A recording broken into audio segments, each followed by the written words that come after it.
You're live here. Politics Now on BBC One as we're joined by Laura Kuenssberg.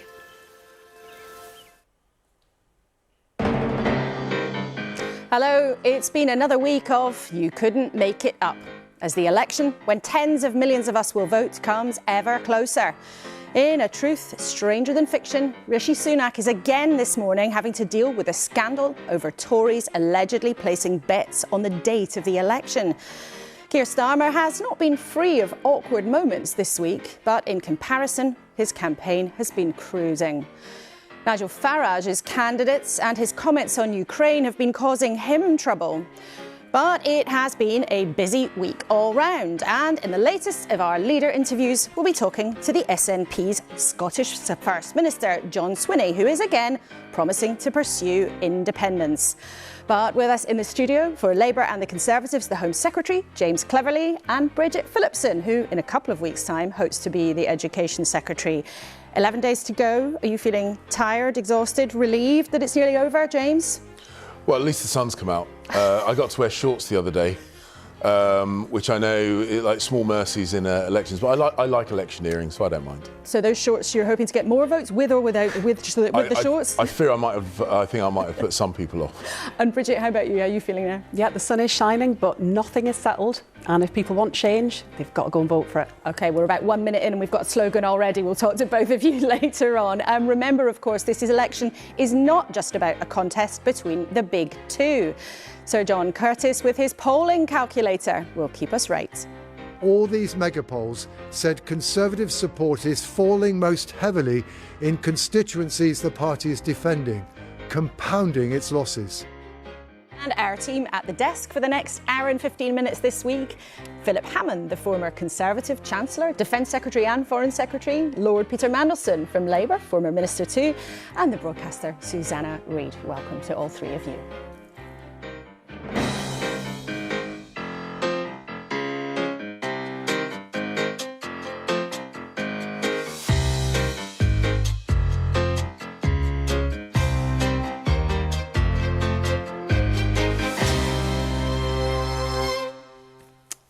Morning. Not long now. So let's start with the news, as we always do. The Sunday Times is splashing on a fourth Conservative allegedly being looked into by the Gambling Commission over election bets. Like quite a few of the papers, they also have the royal selfie with Taylor Swift. The Mail on Sunday says President Zelensky believes Nigel Farage has been infected with the virus of Putin. The Sunday Mirror today goes on the Prime Minister's family's wealth, saying the Rishi get richer. And the Observer says economists, some of them, believe Labour will not get the growth in the economy they want without closer ties to the EU. And on the Sunday Mail in Scotland, Scotland's First Minister, John Swinney, where there are claims that the SNP has been using taxpayer-funded stamps for campaigning. And our website on BBC News, we've been passed a recording of a Tory candidate and aide to the Home Secretary saying the Rwanda policy is crap. So, a busy news morning with a lot going on. Philip Hammond, welcome to all of you this morning. Do you ever wonder if your party's actually trying to sabotage its own campaign? Well, look, it's a difficult campaign to run because it's against the backdrop of the Boris Johnson period in government, the Liz Truss debacle. And frankly, my own personal view is that many voters made up their mind back in 2021, 2022, by the autumn of 2022, the die was cast. So I think Rishi Sunak and Jeremy Hunt have done a credible job in government, but they are unfortunately are being held to account for the mistakes and the errors that were made earlier on in this period of government. When you backed Rishi Sunak when it came to choosing the next Conservative leader, but a lot of your colleagues, though, do say, actually, he's made things worse, and the way the campaign's been handled might suggest to a lot of our viewers that's true. I backed Rishi Sunak because the alternative was Liz Truss, and I think I've probably been vindicated on that. On that choice. But in terms of how they've been running things in the last month or so, I mean, they were meant to be the ones who had a plan for the election because they called it when other people didn't know. Yeah, I mean, I don't personally understand why we're having an election in July. I would have liked to have seen the election later in the year. I'm pretty confident that we will see 1 or 2 interest rate cuts between now and November. And I would have been preferred the party to have been fighting this election on the basis of interest rates falling and probably on the basis of Mr Farage having disappeared off to the US to play games with candidate Trump as well. Lord That would have been a better backdrop from my point of view. Lord Brandleton, we've heard interesting messages coming out of the Labour campaign in the last day or so, shifting to telling people this isn't in the bag, it's not in the bag. Do you believe the polls? I don't believe the polls for one moment. I mean, especially these new pseudo-scientific MRP polls, which are essentially sort of looking through a rear-view mirror and trying to anticipate how people are going to make up their minds in 2 weeks or however long it is. It seems like an eternity's time. The fact is that many people are uncertain. Some are undecided, some are doubtful, others are leaning one way or another but haven't finally made up their mind. And that's why the polls, in a sense, are dangerous. They generate, if you're not careful, a sense of complacency, that it's all in the bag. It isn't. And that's why, as Bridget Phillipson was saying, if people want change in the country, they're actually going to have to go out and vote for it. Is that really the case, though? I mean, you've had Philip Hammond saying there the die was cast ages ago. Isn't this actually just classic now tactics from Labour to get the vote out, which people always do at this stage? I don't think it's a tactic. I think it's a observation that if people do not go out and actually vote, you will not get the change of government we need. After 14 years, all this has gone on. I mean, if you take the betting story today, the reason you've got all this going on is because they've been in power for too long. They've been in power for too long, by the way, for a good spell without a proper opposition under Jeremy Corbyn.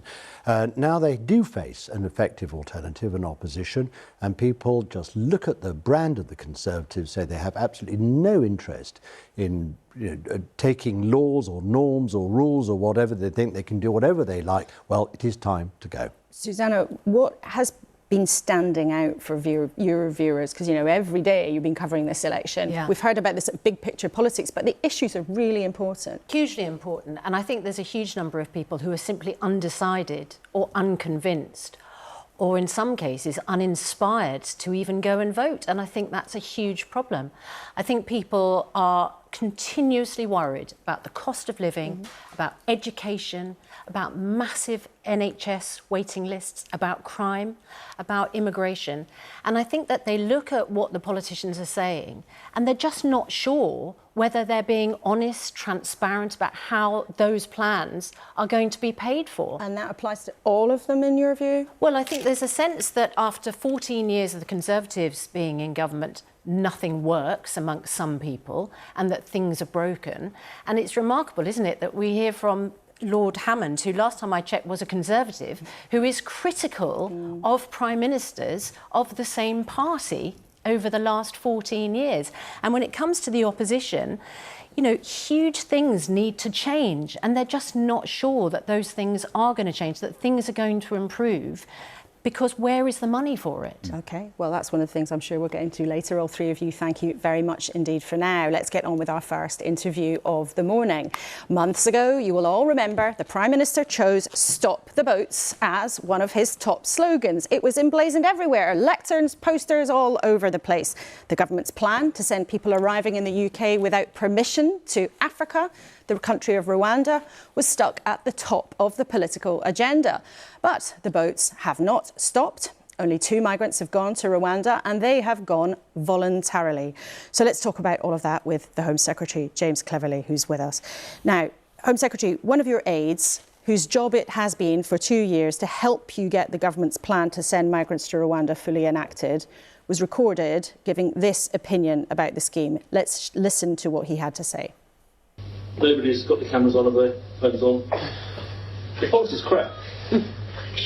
Okay? It's crap. But it's not about the policy. It's about the effect of the policy. Yes. This is second and third order effects. In Australia, for example, a similar policy had a devastating effect. There is no doubt at all that when those first flights take off, it will send such a shockwave across the channel that the gangs will stop. So the policy is crap, according to one of your own team. Yeah, but actually, and I'm glad you played, and thank you. I think it's important that you played the whole answer. And I know James has worked incredibly hard on the policy, getting the Safety of the Rwanda bill through. And whilst the opening words were clearly designed to shock and grab the attention of the audience. The point he made was absolutely right in the latter part of the quote, which is the effect, the deterrent effect on the people smuggling gangs and the people they're trying to make money from is what we are seeking to achieve. And he's absolutely right that in other places where that deterrent's been put in place, most famously Australia, it's been having effect. And indeed, a number of other European countries are exploring third country processing arrangements similar to Rwanda. And the only people seemingly that are heading in the other direction is Labour. So whilst a lot of other countries are now exploring plans like Rwanda, Labour are the ones saying they're going to scrap it, even though the deterrent effect is already starting to have an impact. Well, we'll come to the deterrent effect in a second, because actually the numbers are extremely high right now. But one of your own team told a friendly private audience, when he didn't realise he was being recorded, that he thought the policy was crap. Yeah, but we've just heard the point he made. And as I say, he clearly said that to grab the attention of the audience. Why would you do that with a private, friendly audience of Conservative supporters? So, as I say, I'm glad you played the full quote, because the full quote made it absolutely clear that James, and I know how committed he is to this policy, because he worked tirelessly with the rest of the team to try and get the bill through the House so we could implement it. He said, and people can re-listen to it, when the flights take off, it will send a shockwave across the channel. The deterrent will dissuade the people smuggling gangs and dissuade the people that they're preying upon to make money.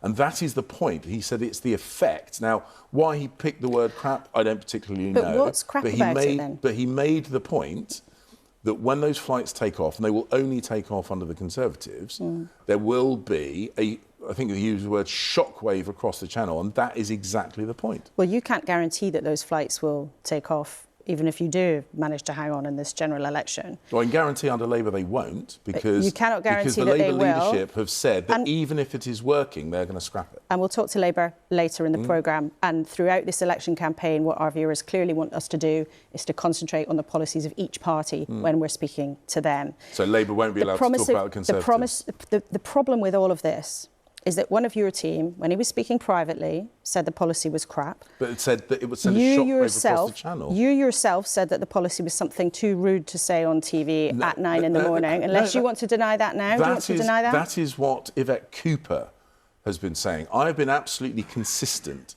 that where I have had frustrations, it is because we spoke almost exclusively about Rwanda and we didn't speak about things like the Small Boats Operation Command, which has been up and running for over a year, but Yvette Cooper seems not to understand. It's an important point, because or it's been immigration reported, enforcement. It's been reported many times, and until now you have not denied that you used a very rude word to describe the policy. Are you now denying that? No, what I've said, and I've said this before, this is not you, I said this in an interview, I think within days of being appointed, that my frustration, and if I have used intemperate language, it's because my frustration was that I think as a government we spoke exclusively about one policy and didn't speak about all the other things like immigration enforcement, who send dozens of people every single week, sometimes hundreds, deported who have no right to be here. And we didn't talk about that, which is perhaps why Yvette Cooper is thinking about having this new, allegedly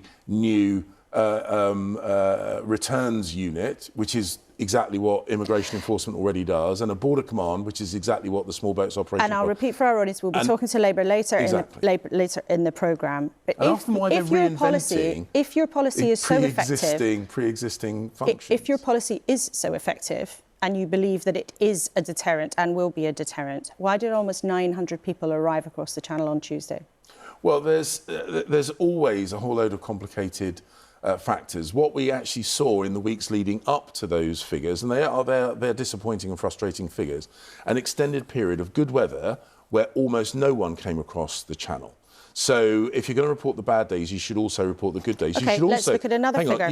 You should also report the fact that because of the arrangement that we have with the French coastal authorities, they were stopping hundreds of people attempting to cross. Again, figures that aren't reported. So we need to look at these things in the round. Well, if but it's the so point is, effective and it's going so well, why have more than 12?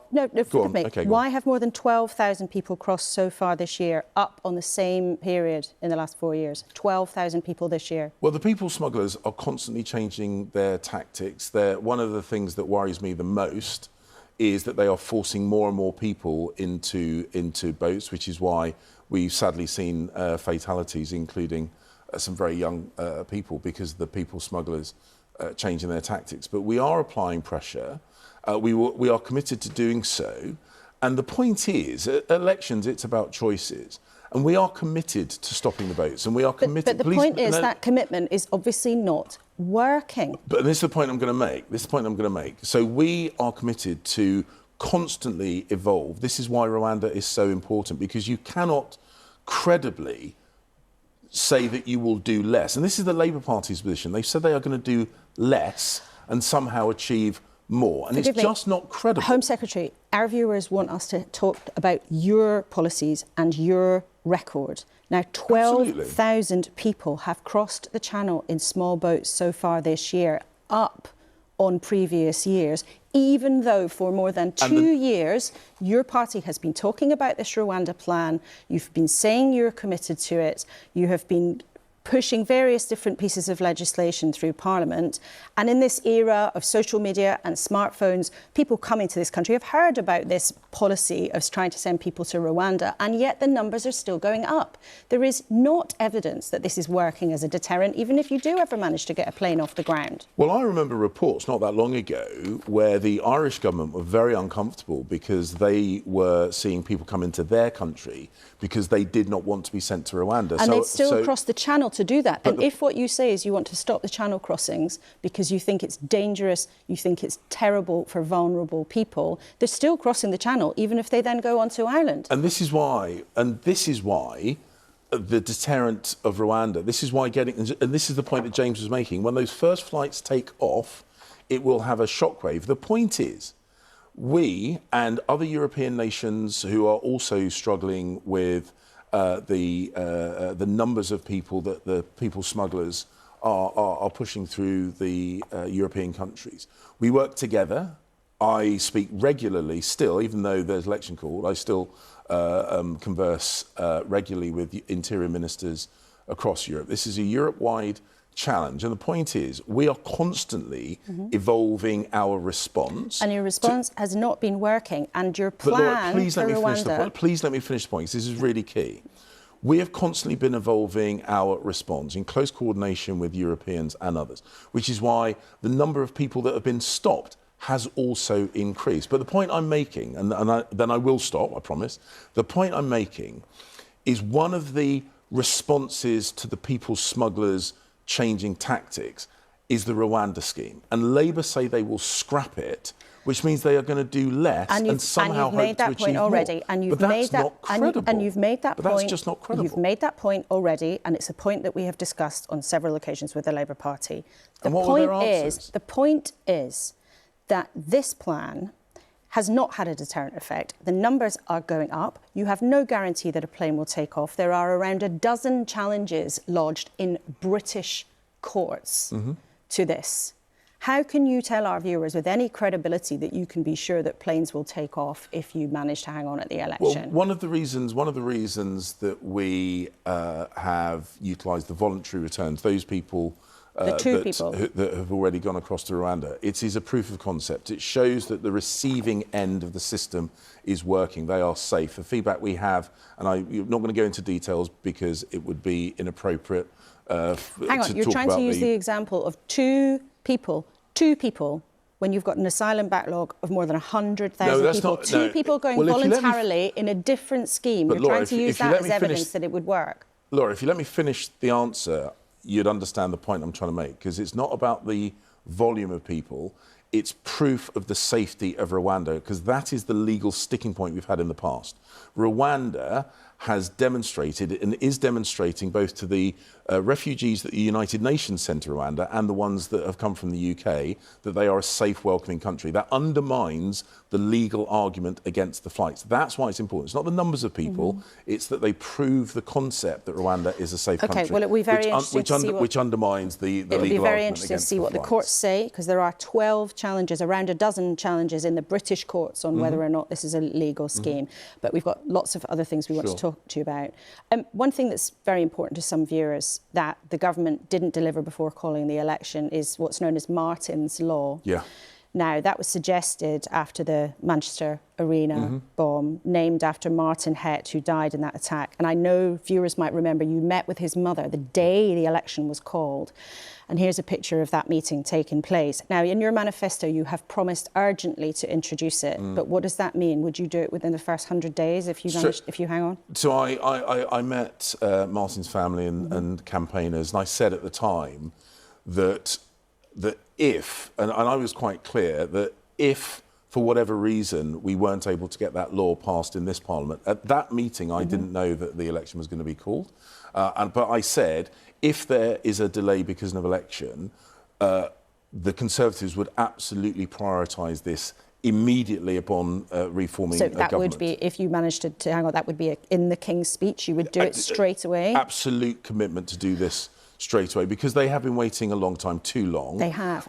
It is a policy where we need to get the balance right. We need to make sure those bigger venues who have the resources and the capability are properly defending the people who come to those venues. But also we want to make sure the little music venues in the back room of a pub or whatever are viable. And that was part of the delay. But we are absolutely committed, and I made this point at the time, we're absolutely committed to get this law on the statute books as an absolute priority. One of the other things that the families of victims of terror attacks have asked for many years, it's what's known as a survivor's charter. So a promise for compensation, support with mental health in the wake of something terrible.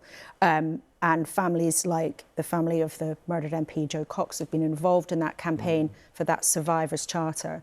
Would you give a similar commitment, finally, to get that done? They've been appealing to Rishi Sunak in the last 2 days. Well, look, I want to look at the details. That is very...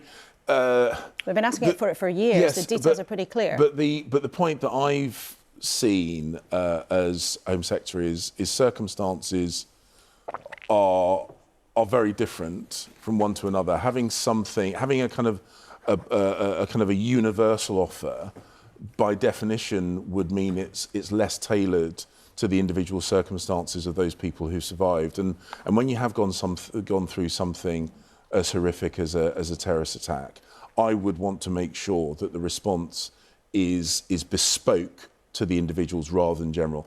I can understand the benefits to both. I'm not completely convinced that a kind of a one-size-fits-all offer is the most appropriate way we move forward, but I'm absolutely committed to make sure that the survivors of terror and their families have the appropriate support. OK. To your knowledge, Home Secretary, did any ministers put a bet on the timing of the election? Not to my knowledge at all, no. What do you say to our viewers who hear another set of allegations about another Conservative, the head of data, Nick Mason, who's been looked into by the Gambling Commission? He's denied wrongdoing, but he's being looked into for placing bets on the time of the election. So the Gambling Commission have made it very clear that we should not discuss this investigation. I intend to abide by the explicit instructions of the Gambling Commission, which is not to discuss this. And I know that's going to be frustrating, but they've made it clear that we shouldn't, and I'm going to stick to that. But two of the people who are in the Sunday Times reporting of this latest story this morning, and also the BBC we've been reporting on the last few days, two of them are standing to become Conservative MPs. Don't you think that voters actually have a right to know whether you are going to do anything about it? Well, look, So there is a system, there is a process. The Gambling Commission are doing the investigation, that is appropriate. When, in other circumstances, when Keir Starmer was being investigated, when Angela Rayner was being investigated, they both said they would stay in place until the culmination of that investigation. I think that is the right and appropriate way forward. Are you not bothered then? Rishi Sunak said that he's terribly angry about what's happened. What do you think about it? I mean, Michael Gove has said this is like Partygate. No. So I have been clear. I have been absolutely clear that from what I have read, I am not in any way going to defend the actions of these individuals. But I'm also conscious that I don't have the full details. The only organisation that does is the Gambling Commission, and it is right that they take action, whatever the appropriate action. And they've been clear that we should not discuss this. And I'm going to abide by their instructions. Except that Rishi Sunak, when he became Prime Minister, stood outside Downing Street after all of the turmoil under Boris Johnson and Liz Truss, and he told the country, I will run a government with the highest standards of integrity and accountability. Would the public have a right to feel terribly let down and frankly sick of what they've seen in the last few days? Well, as I say, the Gambling Commission are investigating this, and it's right that they it is right that they take action, and depending on the result of their investigation, decisions will be made at that point. But the point that I've said is I think it is right and appropriate that we let them do their job. And again, I know this is frustrating for you and almost certainly frustrating for your viewers as well, but they've given really clear instructions that we should not discuss this, which is putting me in a difficult position in this interview. I'm not frustrated, I'm just interested to whether or not you want to tell our viewers that this is something you really disapprove of, or maybe you even want to apologise to people for what appears to be yet another set of allegations about bad behaviour in the Conservative Party. And that's the point. So you're asking me to comment on something that appears to be the case. Rishi Sunak's commented.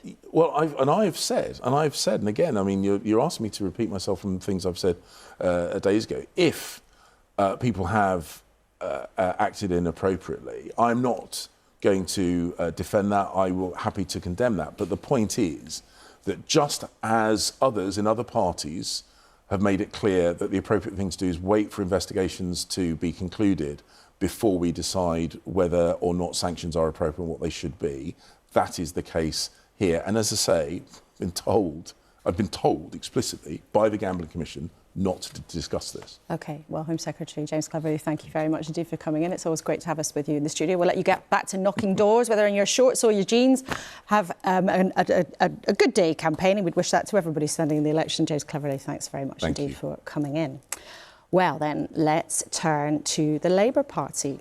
Now, in a couple of weeks, Bridget Phillipson hopes to be in charge of England's classrooms if Labour gets what they want and win the election. We've talked to her before about her plans for childcare and one of Labour's main promises, which is to recruit 6,500 more teachers, paid for by taking away private schools' exemption on VAT, which they hope will raise £1.5 billion a year. So there are plenty of other things to discuss with her this morning. She's back with us in the studio. Bridget, good to have you with us. Now, I'm sure in the context of a campaign, Labour will enjoy having two embarrassing issues for the Conservatives this morning. But when it comes to Rwanda and our discussion with James Cleverly, Labour doesn't have an alternative to the Rwanda deterrent, do they? How would you put people off trying to cross the channel? Look, as we just heard there from James Cleverly, he used slightly more, his aide used slightly more temperate language than he's used about this in the past. It's clear that this policy is not working. We've got to process cases, we've got to deal with the backlog, and alongside that, our commitment is to a border security command that will deal at source with the criminal gangs who are exploiting this. We will approach it as a national security issue. As Keir Starmer has said, he spent his time as the chief prosecutor clamping down on exactly these kinds of gangs. We are serious about doing it. We have to make sure we protect our borders. But if the Conservatives thought that this plan around Rwanda was going to work, that they were going to get flights off the ground, I'm not sure they would have called the election for now. And yet Labour has also said to us, your colleague Yvette Cooper has said to us that she would be willing to look at third country options. In other words, sending people who come here or trying to process them in other countries. And there are other countries around the EU, as James Cleverly said, starting to look at this kind of approach. What would be your alternative to actually trying to stop people even hoping to try to come to the UK in this way? Because your approach of smashing the gangs is very, very similar to what the government's already doing. No, it will focus directly at source on dealing with the issue. So our Border Security Command will have an extra 1,000 cross-border officers that will deal with the gangs, that will seek to smash the gangs. But alongside that, I think it is scandalous that we're spending millions of pounds every day on unsuitable hotel accommodation. We've got to clear that backlog. The Conservatives have completely broken the asylum system, completely broken it. They know themselves that this Rwanda gimmick isn't going to work. We've heard from the Home Secretary, the fruity language he used to describe this. We've heard from his own aide that he thinks the policy is crap. So let's just get on and do things that will actually work in making sure we secure our borders, process cases and make sure that people that don't have a right to be here are returned, because alongside that, returns have fallen through the floor. But if you want to get more returns with the EU, there may well be a quid pro quo of having to take people from other countries. Would you rule that out? What we've seen today, the Conservatives have been making all kinds of claims about this today. The usual desperate lies that we've seen right throughout this campaign. What's your answer to that question? Right. So we do need to make sure we get to a position where we have better returns agreements. And for example, that would be around family reunification, but that will be subject to negotiation. But these outlandish claims that we see in the newspapers from the Conservatives are just desperate lies. And we see this on so many areas of policy. They've got nothing positive to say about the future of our country. All they want to do is scaremonger about made-up ideas as to what Labour wouldn't actually do. But nothing comes for free in any negotiation, whether it's with the EU or anyone else. Would you, in theory, when you're talking about returns agreements, consider taking other people from other countries? Because you said there we might look at family reunion, and that suggests that you might well. We will not be part of any EU quota system, and any suggestion of that kind is completely wrong. We will take a tough and firm approach in making sure that we have a functioning asylum and immigration system once. Now, we don't have that at the moment, that people that have the right to be here have their cases processed quickly, and those who are found not to have a case are returned.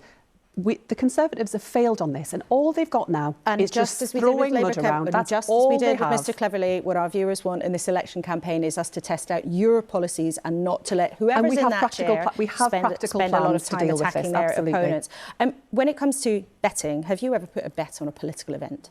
No, I don't think. I think it's only a few occasions in my life where I've ever gambled, full stop. It's not really my thing. I don't think that's really the point. The issue here is that whether those people who had insider knowledge of what was going on use that information in placing a bet. People across the country will place bets. But I think there is genuine disgust amongst so many voters that what we're seeing here is pretty shocking behaviour. And Rishi Sunak promised us that his government would be different. He hasn't acted against candidates concerned. He should suspend them.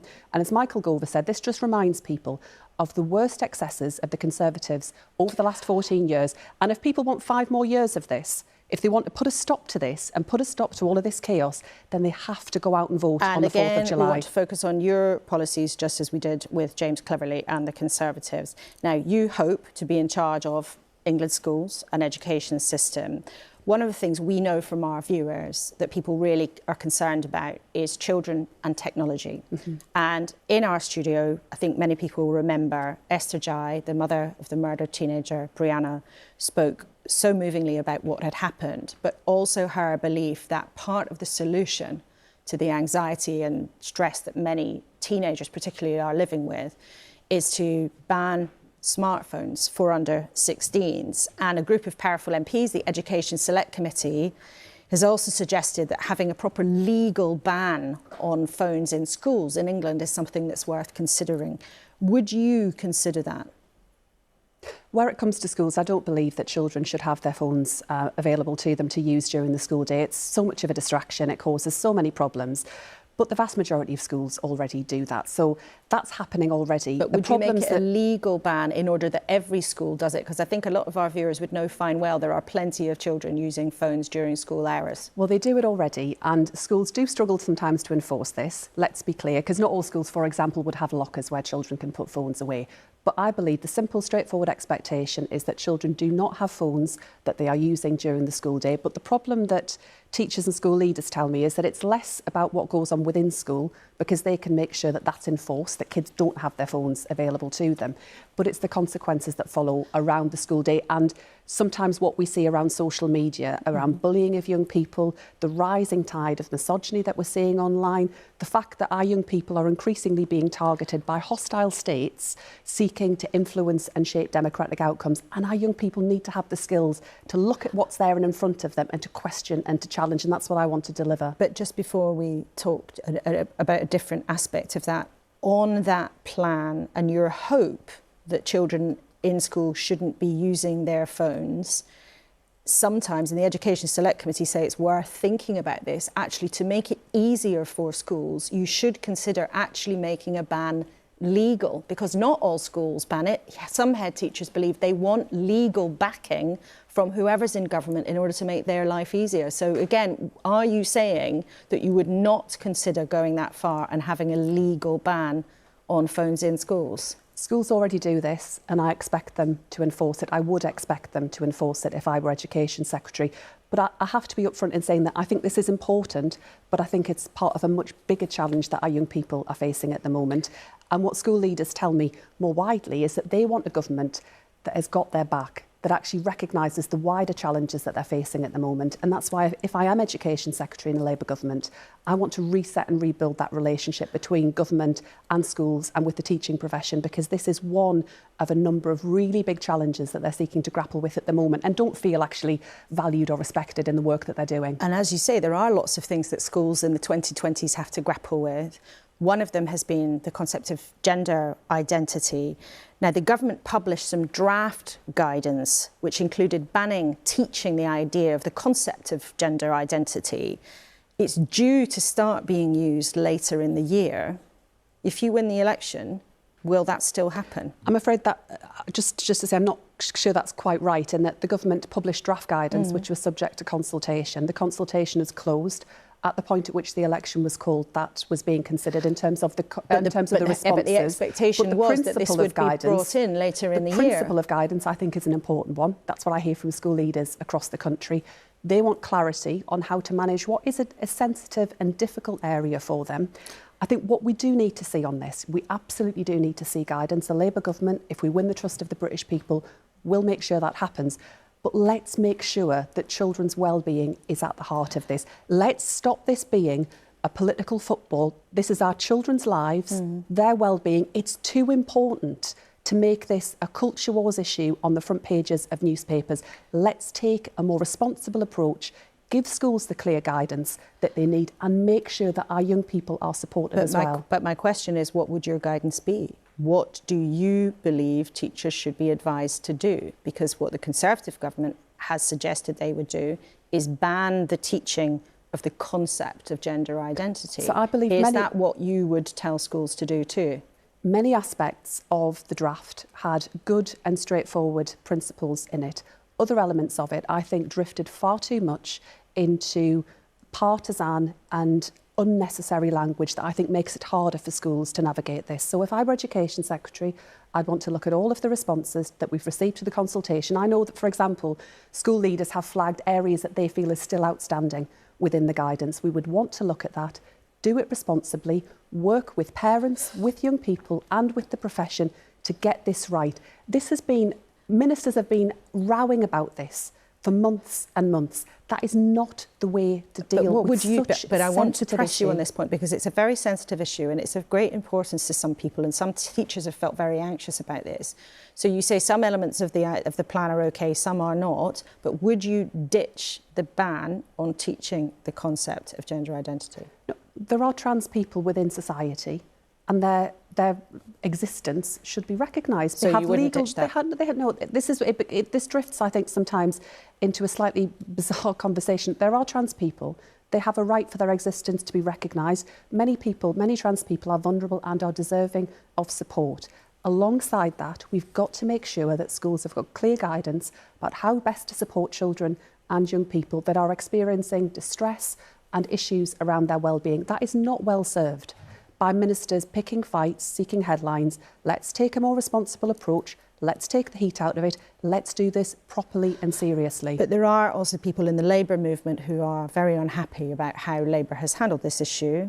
J.K. Rowling, who was a big vocal backer and financial backer of the last Labour government, has said she's not sure she can vote Labour because of the position that the party has taken and how Keir Starmer has handled this tricky issue around the balance between the rights for women and the rights of transgender people. She said Labour has abandoned women. What do you say to her this morning? I'm genuinely sorry to hear that, because I have a real degree of respect for J.K. Rowling and all the work that she's done on raising awareness about violence against women and girls, and that's personal to me too. I would say let's look at the work that Labour has done before in this area and what we're committed to doing now. We will halve violence against women and girls. We will make sure that those responsible face the full consequences of the law. We will go after those people that time and again, the men that time and again target women and make their lives a misery. We will put more police on our streets. But she's talking specifically about how Labour has handled what is a very sensitive issue. She believes Labour has abandoned women. What do you say to her? It's not about what your record might be on other areas. On this issue, what would your message be to her? I say that it's also very personal to me. I want to make sure that women get the support and the justice that they deserve, and that we do make sure that we've got services that are available for women around rape and sexual violence, and there are important provisions already there within the Equality Act that allow for single-sex provision, and it's important those are maintained.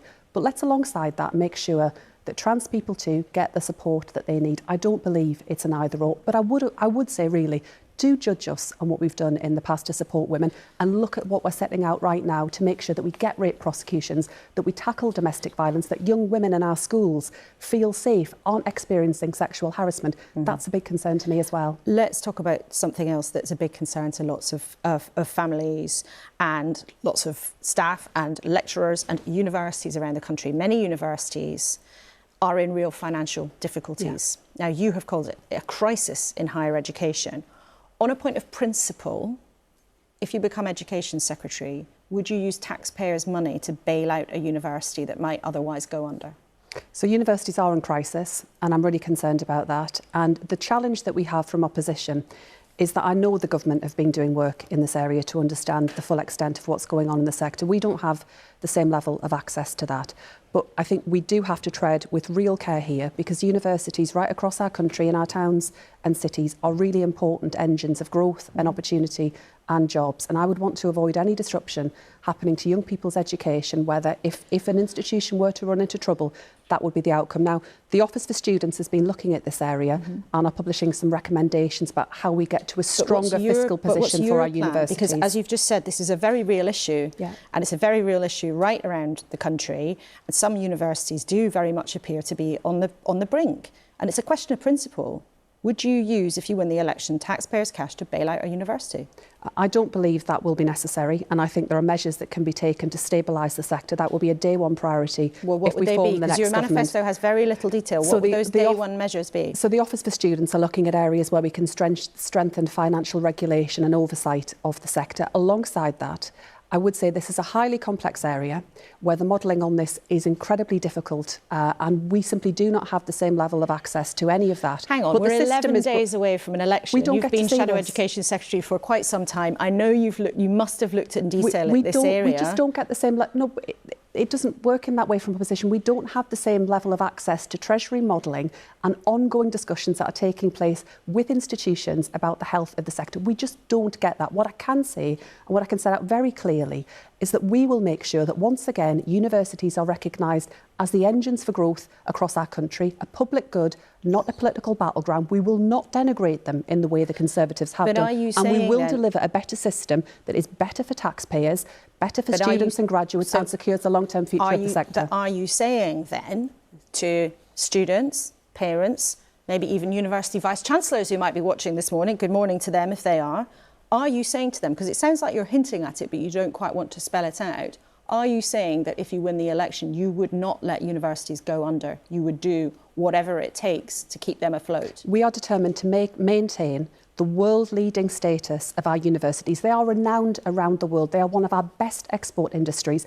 And within our towns and cities, they provide opportunities for adults, not just young people, to get back into training, to get a second chance where maybe things haven't worked out first time around. There are so many great examples of where that is happening. They will be essential to our plans to drive economic growth, to make sure that right across our country, people have access to well-paid, highly skilled jobs. And there will be a different relationship with our university sector if Labour wins, because we know that they are so important in so many communities, like my own in Sunderland, millions of pounds, regeneration, growth, jobs.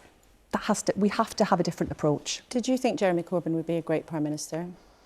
I thought the bar was pretty low in 2019 in terms of the candidates that were there for Prime Minister. I didn't think Jeremy Corbyn was ever going to win. And that was very, very clear on the doorstep. That was very... I mean, let's be honest, it wasn't a great choice, and it certainly wasn't a great choice that the Labour put forward in 2019. The difference now, however, is that Keir Starmer has got what it takes to be a brilliant Prime Minister of our country and to turn a page on the years and years of Tory chaos and division. But that can only happen if people go out and vote for it. And I would just say people should not bother to take any interest in the polls, take nothing for granted, focus on, do you want to wake up on the 5th of July for another 5 years of all of the nonsense and division that we've seen under the Conservatives? Or do we want a better future for our country in there at the under Keir Starmer? Bridget Phillipson is managing to squeeze a spot of campaigning in at the end of our interview, but it's always been good to have you here in the studio with us. And just as we wish James Cleverly a good day campaigning to you and everyone else fighting in this election. Good to have you with us. Thank you. So what did you think of what you heard from Labour and the Tories this morning? You can email us, kuenssberg@bbc.co.uk. Or if you're social media inclined, you can use the hashtag #BBCLauraK, and we will, as ever, try and get some of your views in later in the show. And the headlines of what's happening are on the BBC Live page as it unfolds. The address, it was there for you now, but I'm sure you all know how to find the BBC website. So to our panel. Peter Mandelson, what did you think of Bridget Phillipson there? Just talk about this, what may happen in the university sector. It's not been discussed much in this campaign, but it's a big issue for people. Would Labour bail out failing universities? Tell you one thing, I think that Bridget Phillipson, if the Labour Party is elected, is going to be a star of the government. I mean, that interview was really, really impressive, not least because, you know, she kept the campaigning until the end. Otherwise, she addressed the issues very directly. Now, on universities, this government has been sitting on its hands for years, watching the financial models of universities being crippled. They denigrate the universities, they're driving away foreign students, which have brought such revenue into our universities. They refuse to acknowledge that there is even a financial crisis in many of our universities. So I would say two things. First of all, universities themselves have a responsibility for managing their finances better. I happen to be Chancellor of Manchester Metropolitan University, which really manages its finances in an absolutely first-rate way. There are some who don't, and they've got to shape up. But secondly, we've got to recognise that our universities are a tremendous asset, not only offering opportunities and social mobility for many young people who wouldn't otherwise be able to realise the potential and the talent they have, but also absolutely central to our future prosperity. And that's why we've got to invest in them. It's not so long ago that you were Chancellor, Philip Hammond. I mean, actually, is this a problem that you're just allowed to develop and balloon, and now there's a real nasty lurking under the bonnet? Well, there are lots of nasties lurking under the public finance bonnet. I think that interview with Bridget Phillipson was very interesting and, frankly, a snapshot of what we've seen throughout this campaign from the Labour Party. Plenty of ideas, plenty of aspirations, but when you try to pin them down on how you deliver and what it costs, they go all vague on you. She said, we're going to halve violence against women and girls. We're going to put more police on the streets. There are measures that can be taken. You pressed her on what these measures were, but we didn't hear any answers. And I'm afraid that there is a growing concern that there is a Labour tax agenda which is being concealed. Keir Starmer is being very carefully evasive around the issue of how Labour is going to pay for all these promises. There are lots and lots of challenges in our country, in our economy, that need dealing with. But to pretend that somehow Labour can fix all the problems without spending more money, I'm afraid is simply disingenuous. But your party's saying the opposite. You're also promising even to get rid of national insurance at some point in the future, which will cost let me give an example. billions. Does Bridget Phillipson really think that the government is not using all the tools and agencies available to it to treat the illegal immigration problem as a national security issue. It's probably the number one political issue in the government's focus. Of course it's using all the resources available. It's just that many of those resources will be the kind of thing that governments can't talk about openly. But the idea that Labour's just going to come in and flick a couple of switches and everything's going to be fine is incredible. The concern that I have is if the polls are right and we do get a Labour government, we have to have a strong opposition to hold them to account for all the promises that they're making and to make sure that they don't simply lurch to the left and start taxing and borrowing in a way that will drive our entrepreneurs and investors away and undermine the wealth-creating agenda that is our only long-term solution. Just before we hear from Susanna, do you think the Rwanda policy is crap? I'm not a big fan of the use of Rwanda, but I absolutely accept that we need a deterrence policy. I think the only way this is going to work is through deep-rooted collaboration with our European neighbours. Okay. Some of them are thinking about offshore processing as well, but it's got to be done collaboratively. Of course, Labour and many people would say if we were still in the EU, that would be something that would be much easier to work with our European... You would say the same. Well, of course, you were a Remainer, weren't you? Susanna, what did you make of what you heard? I think that people who have children in our schools at the moment want to hear a far more ambitious plan for what we're going to do about education. COVID absolutely decimated education for many, many people. We've seen huge numbers of teachers leaving the state system.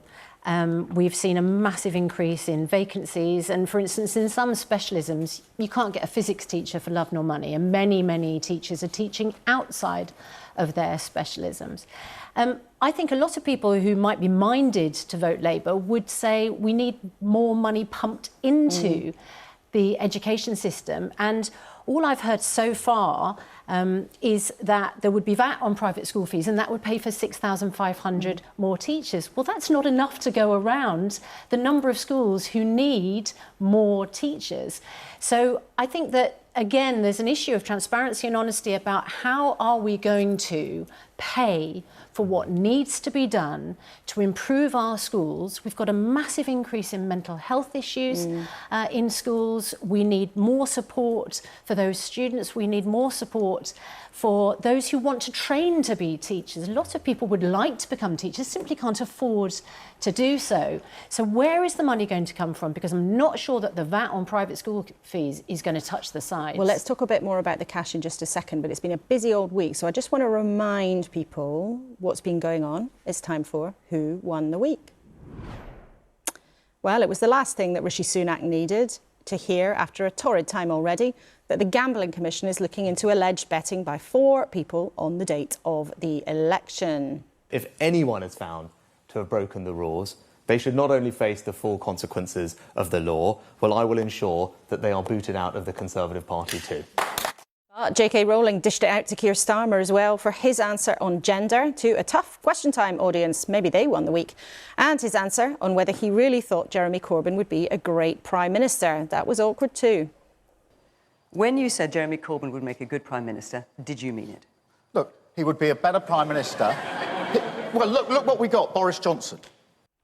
And Nigel Farage has been accused of playing into Putin's hands for claims in his Panorama interview that the West provoked Russia's invasion of Ukraine. It was obvious to me that the ever eastward expansion of NATO and the European Union was giving this man a reason to his Russian people to say they're coming for us again and to go to war. And there were more revelations this weekend about Reform candidates with a range of remarks offensive to women found on social media feeds.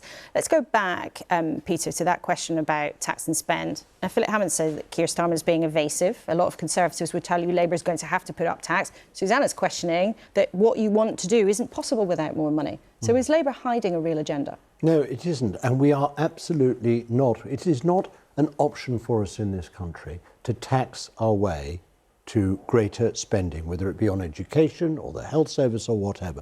We have to grow the economy. We have to reverse this decline, which has kicked in Britain, frankly, since the Brexit referendum, when we took a structural step down in our trade, a structural step down in investment, structural step down in international investor confidence in our economy. Now, we can't reverse Brexit, Laura. That's not open to us. But we can decide whether we are going to sink under the weight of Brexit or whether we are going to swim, yes, against the tide in order to overcome or at least offset many of its disadvantages. And I am a swimmer, not a sinker in this. We've got to look at this situation as a trigger, as a catalyst for turning round our economy. And we've got to look at two things in my view. We've got to look at, you mentioned universities. We've got to look to our great research-intensive universities where our first-class science and technology base exists, and we've got to see how we can mobilise and galvanise that base and commercialise it to create new businesses and industries out of that base. And secondly, we've got a massive pensions and savings sector in this country.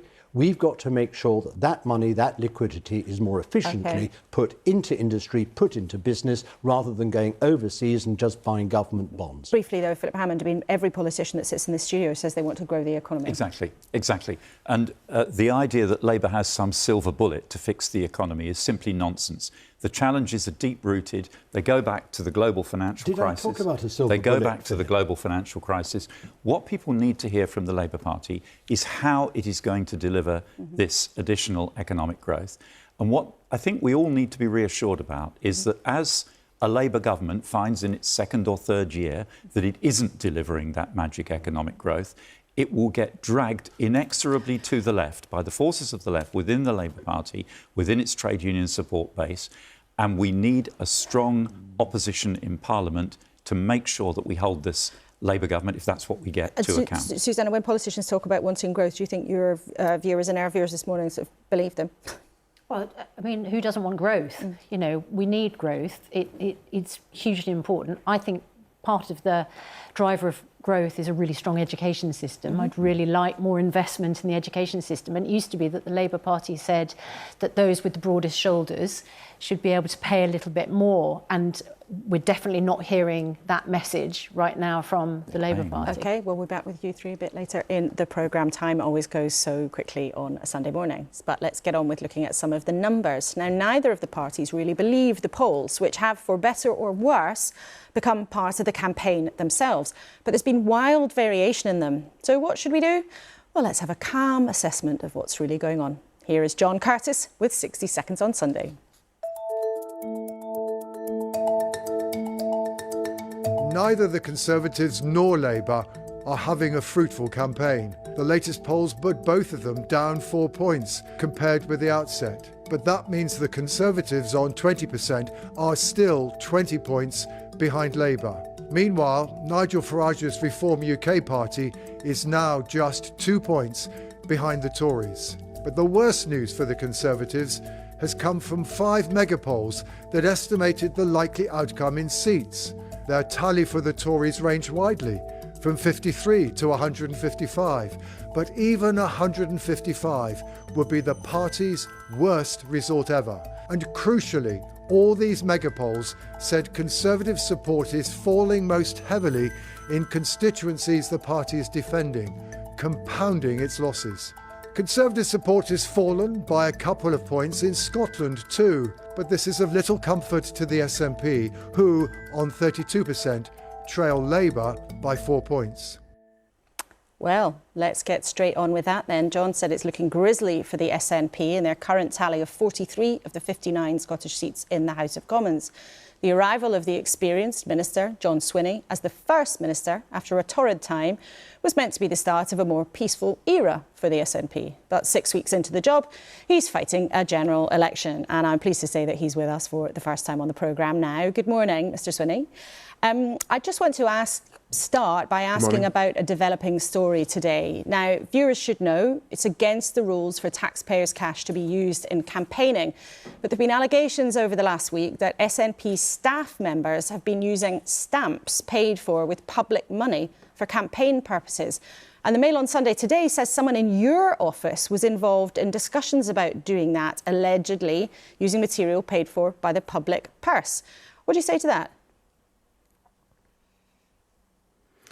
Well, I've obviously discussed this with my staff, and I've been assured that no parliamentary stamps that have been provided by Parliament have been used to support election purposes. And obviously the Parliament has said that they're looking into this matter, and obviously will provide Parliament with any assistance that they require as they undertake those inquiries. One WhatsApp message reported this morning sent to an SNP group chat, your assistant wrote, "The stamp fairy is very useful when it comes to campaigns." Who's the stamp fairy? Well, we campaign on a regular basis in my capacity as a Member of Parliament, so we're engaging with the public on a countless range of different issues.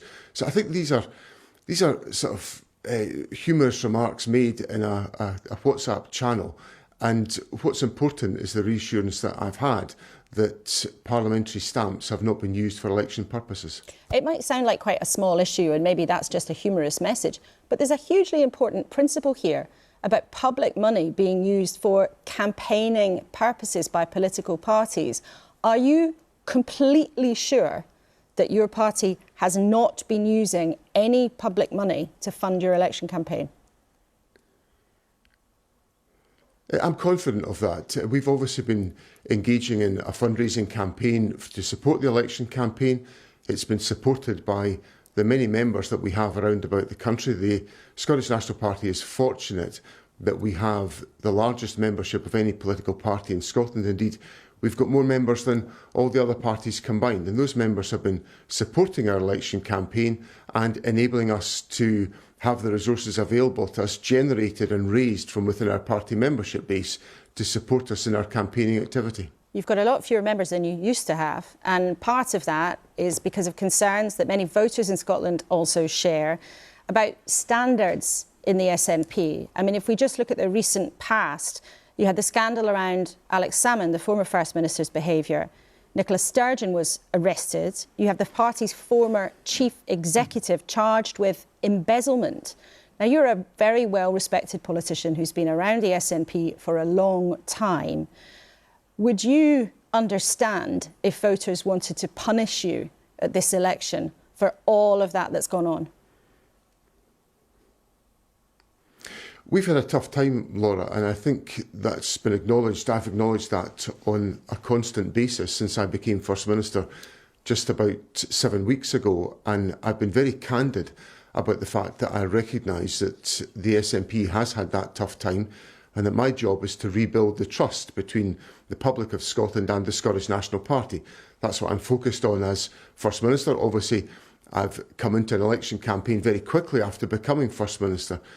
But I acknowledge, and I've always acknowledged this in my representation of those who've chosen me to go to Parliament, that you have got to work constantly to build the trust that you experience with members of the public, and that's exactly what I will do as leader of the Scottish National Party and as the First Minister of Scotland. Well, let's talk about whether voters can trust some of the promises you're making this time round, because your manifesto says if you win a majority of Scottish seats in the general election, that you would push again for a referendum on Scottish independence. But the Tories have said no. The courts have said that the SNP can't do that on its own. And just a couple of days ago, Keir Starmer, the Labour leader, also said he wouldn't talk about it. So you're making a promise again that you wouldn't be able to keep. I think this is really in the hands of the people of Scotland, to be honest, and it's a deeply democratic question. In 2021, the people of Scotland elected a parliament that was committed to holding an independence referendum and which supported independence. And essentially, the United Kingdom government has not enabled that view, that expression of opinion by the people of Scotland to be put into democratic effect. So what I'm saying in this election is that if people in Scotland want us to progress on the arguments about independence, if they want Scotland to be an independent country, then they've got to support the Scottish National Party as the only means of ensuring that can come about. And we cannot allow the Westminster political parties to deny the people of Scotland their democratic rights and their democratic opportunity to decide their own constitutional future, because that's a fundamental point at the heart of our democracy. But the fundamental point, and I know you don't like it, is that Westminster has the power to say no to going any further along that road. Keir Starmer and Rishi Sunak have both said repeatedly they will not talk about it. So your promise to voters in this election is a promise that you would not be able to keep. And that's your decision to put it front and centre of your manifesto.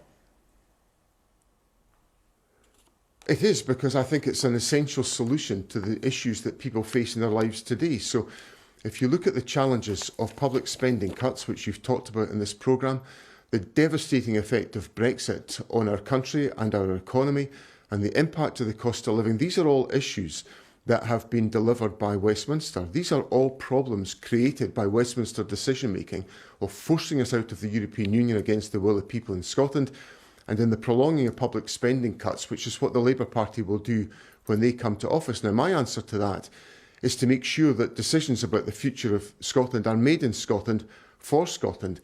And that can only come about if people are prepared to vote for that in the forthcoming general election, and to give us the electoral support and the political support that will enable us to deliver a referendum on independence, because that is the secure route of ensuring the people of Scotland are able to decide on their own constitutional future and be able to address these devastating impacts of austerity and Brexit and the cost of living, which are really causing severe damage within the Scottish economy and Scottish society. Except that everybody watching, particularly in Scotland, will know that you have repeatedly promised to do this when you've had a majority of MPs in Scotland for many years. You've had power in Holyrood in the Scottish Parliament for many years, and it's not something that you've been able to deliver thus far, and you're making the same promise again. You say that this is about democracy. If you don't get a majority of Scottish seats in this election, will you accept that means it's the will of the Scottish people that they don't want to have another independence referendum? Well, I'm not going to prejudge the outcome of the election, which is just in about 12 days' time. Hang on, you can't have it both ways. You're saying if you have a majority, you would do this. But if you don't have a majority, then not answer that part of the question. So if you don't have a majority, will you accept that is the Scottish electorate telling you they don't want to pursue independence right now? The Scottish Parliament was elected in 2021 with a majority of members for a 5-year term committed to the delivery of a referendum on independence and to delivering Scottish independence if that was supported in the referendum. I think that democratic mandate from the people of Scotland, clearly given, has got to be delivered. And I think this election is an opportunity for us to advance those arguments. But it's crystal clear that people in Scotland have expressed a preference to determine their own constitutional future. And I think Westminster should remove the obstacles that are stopping Scotland from having that choice. But that was in 2021. There is about to be a big vote in 2024. If you lose support at this general election, do you accept that will mean that you are losing support for independence? That is surely the simple democratic logic.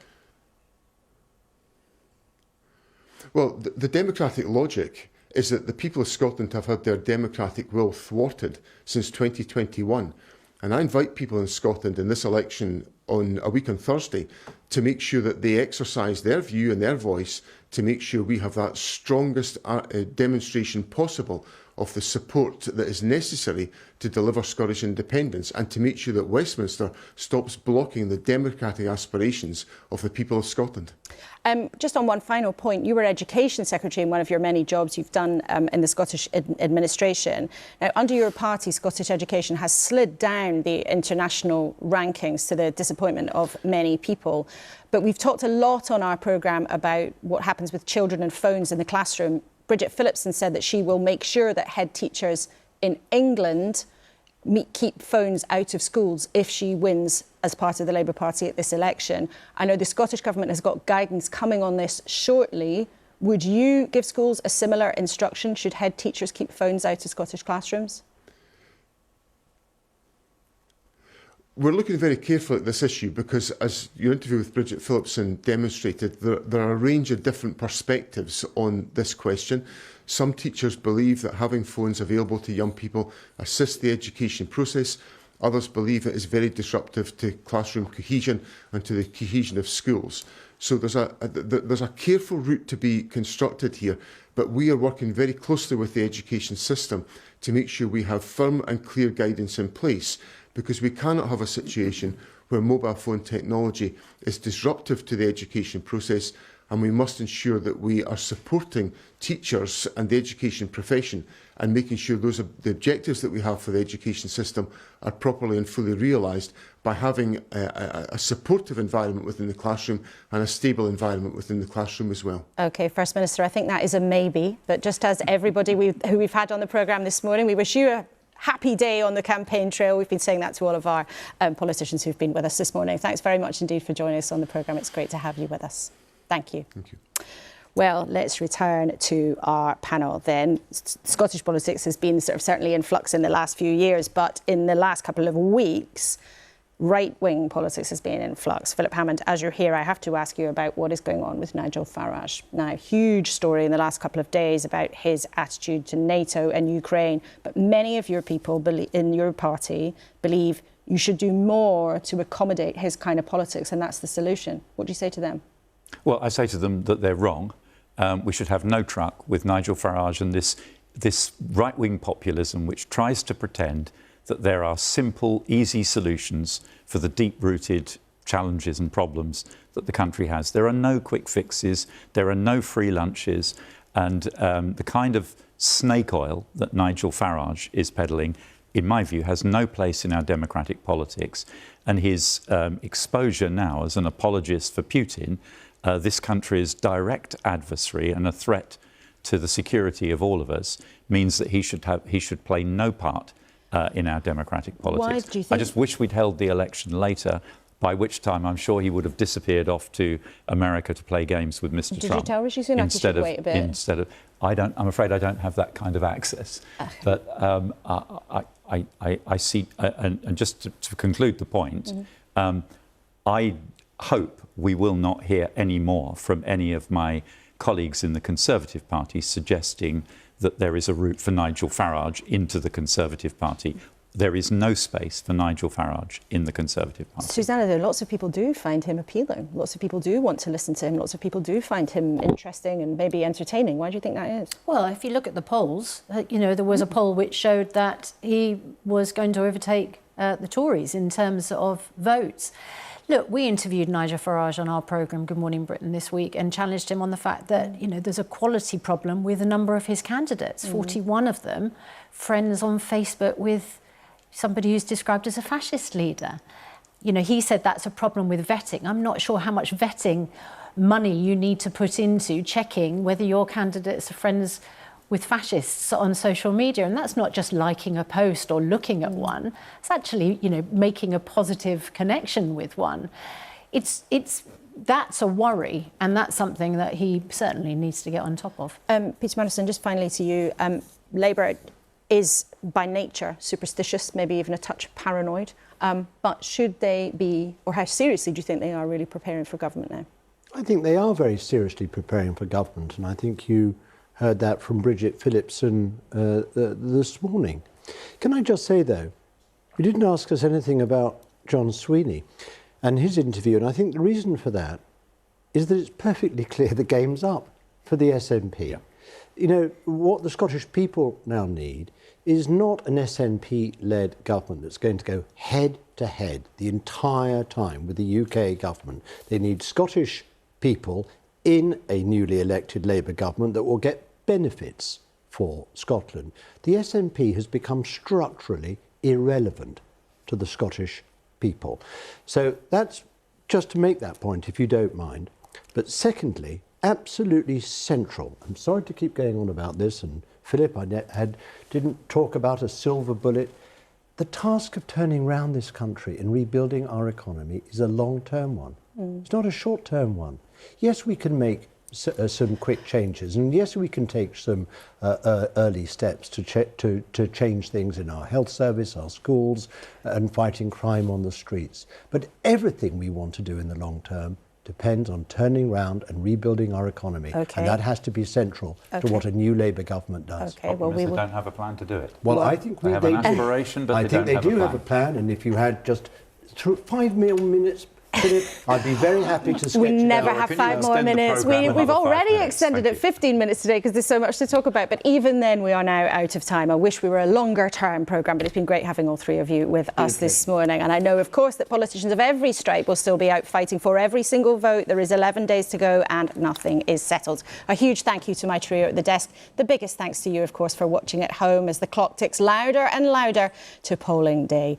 For all that the two main party leaders are known for being straight-laced, maybe not so exciting, some of the events in this campaign have been pretty wild. So who knows what will happen by the time we meet again. I'll be with Clive Myrie on Wednesday night on BBC One after the next clash between Rishi Sunak and Keir Starmer. I'll be on this Sunday's newscast with Paddy O'Connell, which will pop up on BBC Sounds later on today. But I will most of all look forward to seeing you next Sunday, same time, same place. Goodbye for now.